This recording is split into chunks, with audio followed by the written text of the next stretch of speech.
Hello my friends, welcome to all of you my channel Learning through Guru Kripa। My friends, कल गीता के प्रथम अध्याय को अध्ययन करते हुए प्रथम अध्याय पर चर्चा करते हुए हमने ये जाना था कि जब दुर्योधन ने आचार्य द्रोण को उत्साहित करने के लिए, उनका फेवर पाने के लिए कोशिश की, तो उसी समय भीष्म पितामह ने आकर शंखनाद किया। भीष्म पितामह के शंखनाद करने के पश्चात कौरव सेना की ओर से भी अलग अलग योद्धाओं ने शंखनाद किया, नगाड़े ढोल बजाए। फिर उसी समय सफेद घोड़ों से जो सुसज्जित था, ऐसे उत्तम रथ पर सवार हुए, सारथी रूप में मोर पंख धारण किए हुए भगवान श्री कृष्ण अर्जुन को लेकर वहाँ प्रवेश करते हैं, वहाँ आते हैं। भगवान श्री कृष्ण जैसे ही वहाँ आए तो उन्होंने अपने शंख को, जिनका कि नाम है पांचजन्य शंख, तो सबसे पहले भगवान श्री कृष्ण ने पांडव सेना की ओर से पांचजन्य शंख का नाद किया। अब भगवान श्री कृष्ण के शंख नाद करने के पश्चात अर्जुन ने अपने शंख को, जिसका नाम था देवदत्त नामक शंख का नाद किया। तो इस प्रकार से संजय कहते हैं कि पांचजन्यम ऋषिकेशो देवदत्तम धनंजय, कि भगवान श्री कृष्ण ने पांचजन्य शंख को बजाया और अर्जुन ने देवदत्त नामक शंख को बजाया। फिर इसी तरह से भीम ने पौड्र नामक शंख का नाद किया और युधिष्ठिर ने अनंत विजय, नकुल ने सुघोष और सहदेव ने मणिपुष्पक। इस तरह से पांडव सेना की ओर से भी अलग अलग योद्धाओं की ओर से शंखनाद होने लगा। शंखनाद करने के पश्चात अर्जुन ने श्री कृष्ण से कहा, हे श्री कृष्ण, ये जो हमारे स्वजन यहाँ उपस्थित हुए हैं, मैं इन सब को एक बार करीब से देखना चाहता हूँ, इन्हें नज़दीक से देखना चाहता हूँ कि ये युद्ध करने की इच्छा से यहाँ जो उपस्थित हुए हैं, इन मेरे सगे संबंधियों में कौन कहाँ है, कौन किस अवस्था में है, मैं उन्हें देखना चाहता हूँ। इसलिए आप कृपया मेरे रथ को दोनों सेनाओं के बीच में ले चलें। तो अर्जुन के ऐसा कहने पर भगवान श्री कृष्ण रथ को सेना के बीच में ले आए। संजय कहते हैं धृतराष्ट्र से कि एवमुक्तो ऋषिकेशो गुडाकेशेन भारत सेनयोरुभयोर्मध्ये स्थापयित्वा रथोत्तमम्। संजय कहते हैं, हे धृतराष्ट्र, हे राजन, इस प्रकार अर्जुन के कहने पर भगवान श्री कृष्ण रथ को उन दोनों सेनाओं के बीच में ले आए और अर्जुन से कहने लगे, हे अर्जुन, देख, दोनों ओर की सेनाओं के, दोनों ओर के योद्धाओं को तू भली भांति देख। ये किसी न किसी उद्देश्य से यहाँ युद्ध के लिए एकत्रित हुए हैं। कोई अहंकार वश आया है, कोई रिश्तेदारी के अधीन हुआ यहाँ उपस्थित हुआ है, और कोई धर्म के पक्ष में युद्ध करने के लिए आया है। इन सब योद्धाओं को तू नजदीक से देख। तो इस प्रकार अर्जुन ने श्री कृष्ण के कहने पर जैसे ही अपने उन सगे संबंधियों पर दृष्टिपात किया, उन्हें देखा, तो अर्जुन के मन में अचानक से मोह वृत्ति जाग उठी। उसका मन मोहित होने लगा। उसने देखा कि आज युद्ध करने के लिए मेरे सम्मुख वही योद्धा खड़े हुए हैं जिनकी गोद में मैं पला हूँ, बड़ा हुआ हूँ। मेरे गुरुदेव जिन्होंने मुझे धनुष बाण चलाना सिखाया, आज वही मेरे सम्मुख मेरे प्रतिद्वंदी के रूप में आन खड़े हुए हैं। मेरे सब सगे संबंधी जिन्हें मैं अपना मानता था, आज वो शत्रु के समान मेरे सामने खड़े हैं। तो इस प्रकार अपने उन स्वजनों को देखकर अर्जुन के मन में एक भय, एक डर उत्पन्न हुआ। संजय कहते हैं कि वेपतुश्चे शरीरम में रोम हर्षश्च जायते। संजय कहते हैं कि हे राजन, इस प्रकार उस अर्जुन ने श्री कृष्ण से कहा, हे कृष्ण, अपने इन स्वजनों को अपने प्रतिद्वंदी के रूप में देखकर मेरा हृदय भय से कांप रहा है, मेरे शरीर में कंपन हो रहा है, मेरा मुख सूखता चला जा रहा है। मैं इस कदर भयभीत हो गया हूं कि मैं खड़ा भी नहीं रह सकता, मेरे हाथों से धनुष गिरता जा रहा है। इस तरह की अवस्था को, स्थिति को अर्जुन ने श्री कृष्ण के समक्ष प्रस्तुत किया, कहा। अब यहाँ पर एक ध्यान देने की बात, थोड़ा सा चर्चा करने का विषय आता है कि यहाँ पर अर्जुन की स्थिति हुई भयभीत होने वाली। देखिए, जब युद्ध के लिए वो निश्चय करते थे तब क्रोध की स्थिति होती थी। आज जब युद्ध के मैदान में पहुंच गया है अर्जुन, तो उसकी भय की स्थिति है। तो भय और क्रोध, इन दोनों को थोड़ा कंपेयर करते हैं।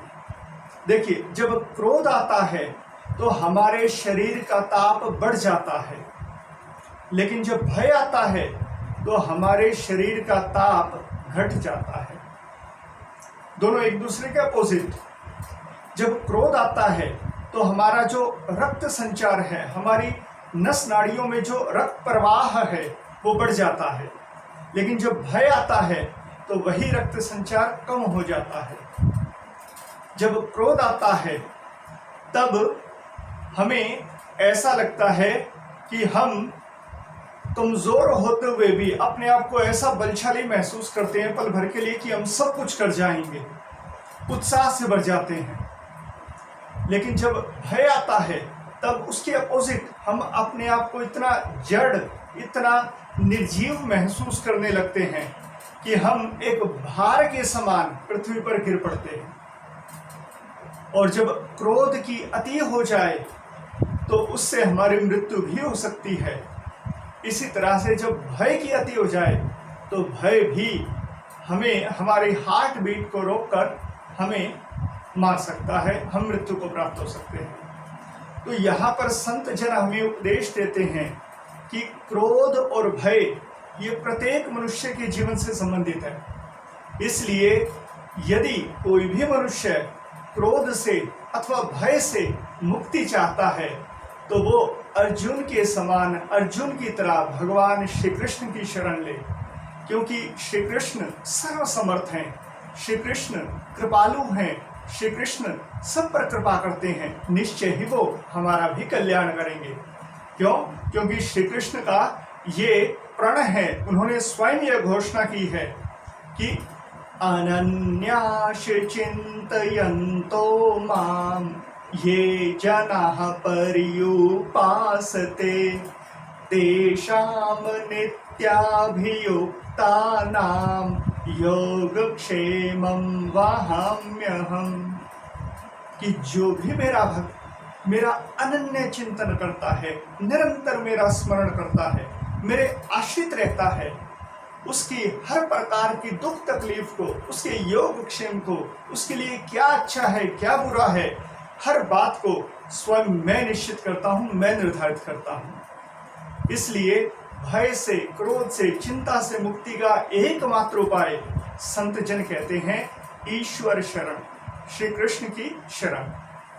तो इस प्रकार से अर्जुन भयभीत हो गया और उस भयभीत अवस्था में अर्जुन ने श्री कृष्ण से कहा कि नैकांक्षे विजय कृष्णं नैचे राज्यम सुखानि च। हे श्री कृष्ण, मेरी तो ऐसी अवस्था हो गई है कि ना तो मुझे विजय की आकांक्षा है अब, और ना ही मैं सुख चाहता हूँ, ना ही राज्य को भोगना चाहता हूँ। क्यों? क्योंकि अपने स्वजनों को मारकर यदि हमें राज्य मिल भी गया, हमें भोग मिल भी गए, तो इससे हमारे कुल धर्म का नाश होगा। अब यहाँ पर एक बहुत इम्पोर्टेंट विषय आने जा रहा है।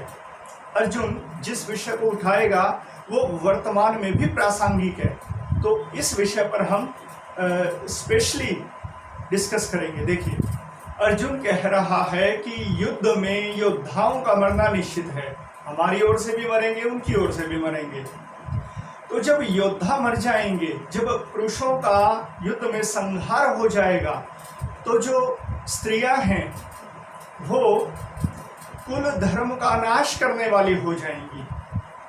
बुद्धिजीवी कहते हैं कि कुल धर्म को पालन करने के लिए, कुल मर्यादा का पालन करने के लिए पुरुषों से अधिक स्त्रियां ही समर्थवान होती हैं। इसलिए यहाँ पर अर्जुन ने उसी बात को उठाया है कि अगर पुरुषों का युद्ध में अंत हो गया तो स्त्रियां जो है वो कुल धर्म का नाश करने वाली, कुल मर्यादा का नाश करने वाली हो जाएंगी, जिससे क्या होगा? वर्ण संकर फैल जाएगा। वर्ण संकर यानी कि मिक्स ब्रीड, ऐसी महिलाओं से उत्पन्न हुई संतान मिक्स ब्रीड होगी, वर्ण संकर हो जाएगा। अब यहाँ पर ध्यान देने वाली बात आती है। देखिए, कुछ लोग गीता के इस श्लोक को उठाकर, गीता की इस बात को उठाकर कि अर्जुन वर्ण संकर की बात कह रहा है, बार बार ये जो जाति के आधार पे जो विवाह पद्धति चली आ रही है उस बात की दुहाई देते हैं, उस बात का पक्ष लेते हैं। लेकिन इस विषय में, वर्ण संकर के विषय में, जो संत जन हैं, जो बुद्धिजीवी हैं, वो अपना विचार क्या देते हैं, वो हमें यहाँ पर डिस्कस करना है। देखिए, संत जन कहते हैं कि सबसे पहले तो ये कि भारतीय संस्कृति में वर्ण व्यवस्था, जाति व्यवस्था 4 आधारों पर थी, 4 चरणों में बांटा गया था। ब्राह्मण, क्षत्रिय, वैश्य और शूद्र। लेकिन सबसे पहले ध्यान देने वाली बात, ये 4 भागों में बांटा गया था कर्म के आधार पर, जन्म के आधार पर नहीं। अब कर्म के आधार पर जब इनको बांटा गया तो उसमें हमें ये देखना होगा कि ब्राह्मण किसे कहेंगे। ब्राह्मण वो होता है जो ब्रह्म को जान ले, ईश्वर को जान ले, वो ब्राह्मण, ना कि ब्राह्मण कुल में जन्मा व्यक्ति। क्षत्रिय जिसकी भुजाओं में बल हो, जिसमें वीर रस दौड़ता हो, वो क्षत्रिय होता है, ना कि क्षत्रिय कुल में जन्मा कोई भी व्यक्ति। वैश्य जिसकी बुद्धि व्यापार में चलती हो, जिसकी बुद्धि किसी भी व्यापार को मैं कैसे कामयाब बनाऊं, इन विषयों में दौड़ती हो, जिसकी बुद्धि तीक्ष्ण हो, वो वैश्य कहलाता है, ना कि वैश्य कुल में जन्मा व्यक्ति। और इसी तरह से शूद्र जिसका आईक्यू लेवल ज्यादा ना हो, जो केवल शारीरिक सेवा तक सीमित हो, जिसकी डीप नॉलेज ना हो, जिसकी डीप थिंकिंग ना हो, ऐसा व्यक्ति कहलाता है शूद्र, ना कि शूद्र कुल में जन्मा व्यक्ति। तो इस आधार पे संत जन कहते हैं कि ये जो वर्ण संकर वाली बात है, अर्जुन जो कह रहा है यहाँ, वो यहाँ बिल्कुल भी ठीक नहीं है। क्योंकि जन्म के आधार पर हम व्यक्ति को 4 अवस्थाओं में नहीं बांट सकते। हमें कर्म के आधार पर शिक्षा दी गई थी इन 4 वर्णों की। इसलिए अगर कोई ब्राह्मण किसी और जाति की स्त्री से, अथवा कोई ब्राह्मण जाति की स्त्री किसी और पुरुष से, किसी और जाति के पुरुष से विवाह करती है, तो वहाँ पर संत जन कहते हैं कि जाति को ना देखो, बल्कि उनके विचारों को देखो।